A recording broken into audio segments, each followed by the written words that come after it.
Everybody, good morning. It's Pete. Welcome to today's episode of Today's Best Stock Picks. It is Friday, May 22nd, 2020. Futures opening, or I should say trading a little bit lower now, about 3 hours before the market opens, showing some resiliency, though. There's China, Hong Kong tensions that had the market see a hit overnight, and in Europe, actually, sorry, started there for a second. And oil prices are actually down this morning. So one would expect the market to be opening lower, but we're seeing a little bit of a rally here in the last hour or so. So it's going to be interesting to see if we can get back up to that break-even level. So we're going to head right over to the charts. One of the stocks we're going to be talking about today is Baba. Seems to be in the news a lot lately. I'm seeing a lot of increased activity with chatter on it. It's trending, as well as call activity, which is interesting after the whole delisting story from a couple of days ago. So we're going to take a look at that too, see what the tradable opportunity is there in Baba. And then I have a short list of stocks we're going to take a look at to have on our buy list today. So let's head on over to the charts. We'll take a quick look at the futures where we are. So you can see actually right around here is where we closed yesterday. Actually, no, it was a little bit later in the afternoon over here.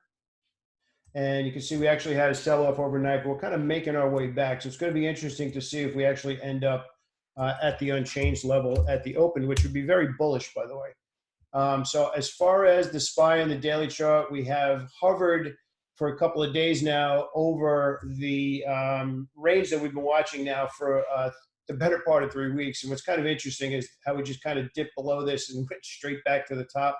Bottom line is it's virtually impossible to fight the Fed. There's so much money under the market right now, and we're now heading into a 3-day weekend. And look, I'm not. There's no conspiracy theory in me at all. But do you really think the market's going to close negative heading into a 3-day federal holiday? I don't know, but it's going to be interesting to see how it unfolds. Look, I'm a little tired from how can I word this?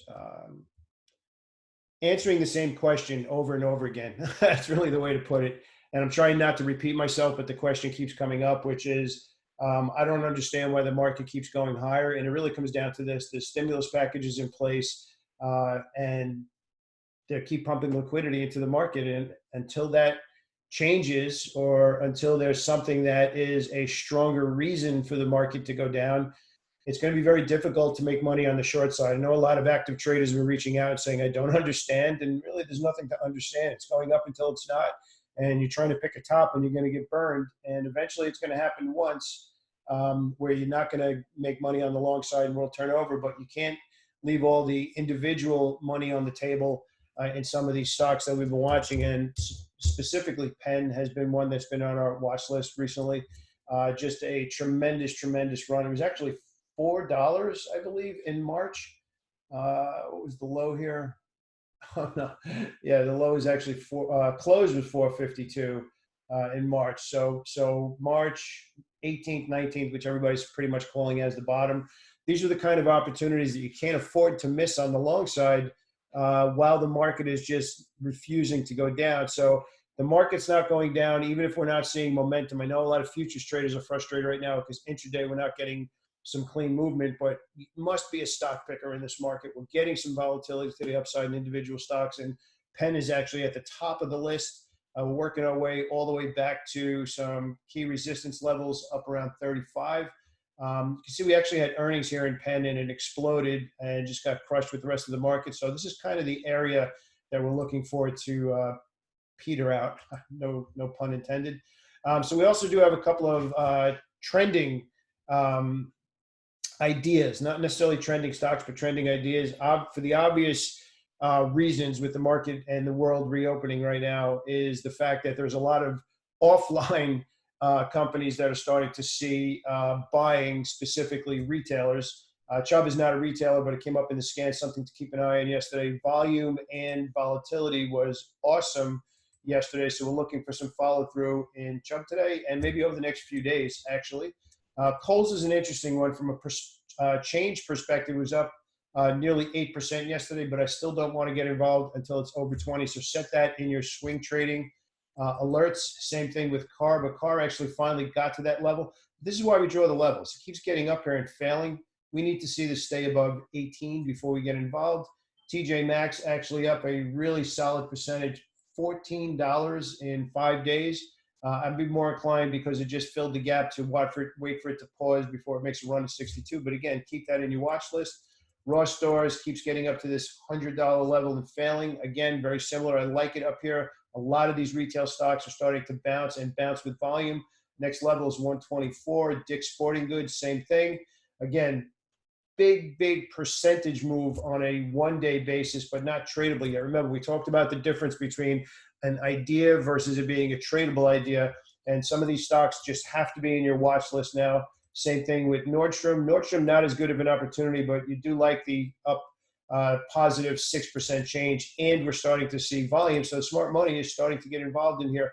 This is the time when you want to start to get involved if you like the stock and you're looking to build longer term positions. You don't want to wait until it's actually moved 20 or 30% like Penn has actually done. I think it's like 90% over the last month, 21 trading days.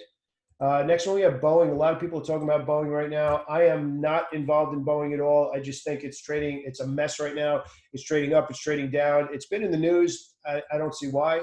It hasn't moved. It's been having some bullish days one day, bearish days the next day. To me, it hasn't picked a direction yet. I'm getting a lot of emails about it. So if you're one of the people that sent me an email, I'm not involved in this at all right now, even though it might meet the short-term criteria. PayPal is absolutely still in our list. When your stock's trading at all-time highs, it has to be in your list. If you're looking for opportunities to get involved over a longer-term basis, this stock has moved quite a bit. It's gone from 80 to 152, even a minor 52% retracement. That's a $35 pullback.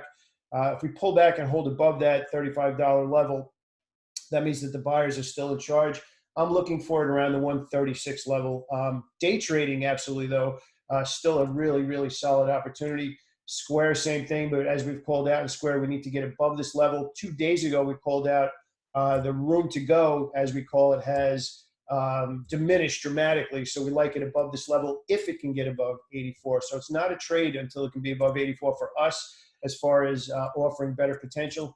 SE has been on fire, and Jerry in the room has been taking advantage of this, especially yesterday. Really good intraday trend to capitalize on. But as we said, Baba is the one that's getting a lot of activity. Volume has increased dramatically. I don't like it until it clears 228 for obvious reasons.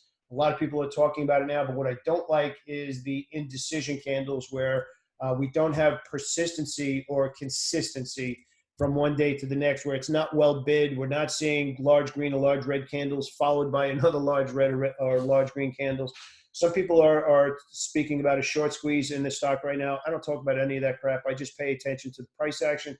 Right now, the price action to me is telling me that it's not clear and it needs to clear a certain level before I want to get involved. So if you're emailing me about Baba, I'm not involved, but I do like it over the 228 level if it can stay there. The news has been negative, so it'll be interesting to see if we can get up to that price. If we can't, I'm going to stay on the sidelines. So if you like these videos, if you have some comments, you have something that you want to see us follow up with in a future video, stock that you happen to be paying attention to, or maybe you're even in already, absolutely click to subscribe, leave it in the comments, and we'll get to it in a future video. Have a safe holiday weekend, everybody. Have a recuperating 3-day weekend. Hopefully you can get outside and enjoy the weather a little bit if it's nice where you live. It looks like we're supposed to get some rain down here. Anyway, have a great weekend. I'll speak to you soon.